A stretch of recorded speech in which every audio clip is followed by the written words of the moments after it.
I sit in this empty room every night, holding her scarf. It still smells like her, like the jasmine oil she used in her hair, like the soft lavender perfume she loved. I close my eyes and breathe in the scent, hoping that if I hold on to it long enough, she will come back, but she never does. My daughter Lily is gone. Lily was my only child, my wife Mira, and I had waited for years to have a baby. And when Lily was born, it felt like our world had finally become complete. She was a quiet baby, always observing, always curious. As she grew older, she became my shadow. Wherever I went, she followed. "Papa, where are you going?" she would ask, her little feet running behind me. "Just outside Beta." "Then I'm coming too," she would say, holding my hand tightly. She loved colors. Her favorite was blue. I remember how she would always pick blue dresses, blue notebooks, and even blue bangles when we went to the market.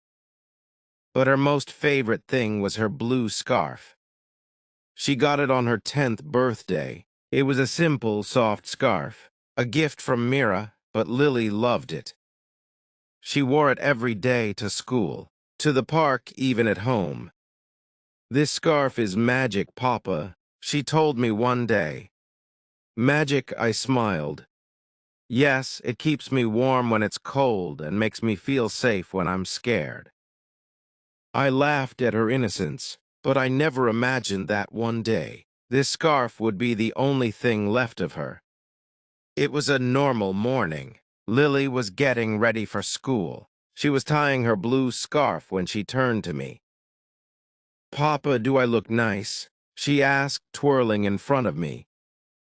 "You always do, Beta," I said, kissing her forehead.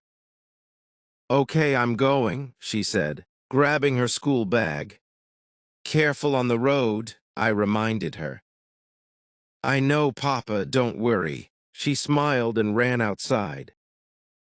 I watched her go, her little feet skipping down the street, her blue scarf fluttering in the wind. That was the last time I saw her alive. It happened just an hour later. I was at my shop when my phone rang. It was an unknown number. "Is this Lily's father?" a voice asked. My heart stopped. "Yes, who is this?" "There has been an accident. Please come quickly." I don't remember how I got there. My legs moved on their own. My hands were shaking. My breath was uneven. When I reached, I saw a small crowd near the road. My vision blurred as I pushed through. And then I saw her. My Lily lying still, her blue scarf stained with blood. "No, no, no," I fell to my knees.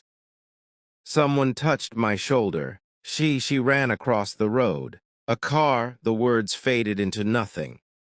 I lifted her in my arms. Her small body felt so cold.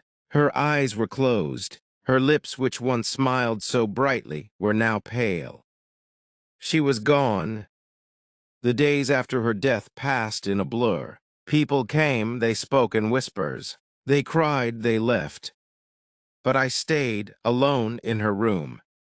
Her school books were still on the table. Her shoes were still near the door. And on her bed lay her blue scarf. I picked it up and held it close. It still smelled like her. I clutched it to my chest and wept. Days turned into weeks, weeks into months. The world moved on, but I didn't. Every night I sat in her room. Holding the scarf, I talked to her, hoping she could hear me. "Beta, tell me, are you okay? Are you warm? Is someone taking care of you?" There was no answer, only silence. Mira tried to help me heal, but how do you heal when your heart has been ripped apart? "She wouldn't want you to suffer like this," Mira whispered one night, placing her hand on mine. "I don't know how to live without her," I sobbed. She hugged me, but nothing could fill the emptiness inside me. One evening, I was sitting on the porch, holding the scarf, when a little girl from the neighborhood walked by. She looked at me and smiled. "Uncle, why are you always so sad?" she asked innocently. I didn't know what to say. "You know, my papa says that when people go to heaven, they don't want us to cry too much. They want us to smile when we remember them." I stared at her. Smile, how could I smile? But that night, as I held the scarf again, I thought of Lily's laughter, her twinkling eyes, her voice calling me Papa. She wouldn't want me to drown in grief. She would want me to live. So I made a promise to her. "I will carry your memories with love. Not just pain, I will live. Lily, just like you would have wanted." Tears still fall and my heart still aches. But now, when I hold the scarf, I don't just feel loss, I feel her love, her warmth, her presence. She is gone, but her scent, her love, her spirit, live on in the scarf that still smells like her.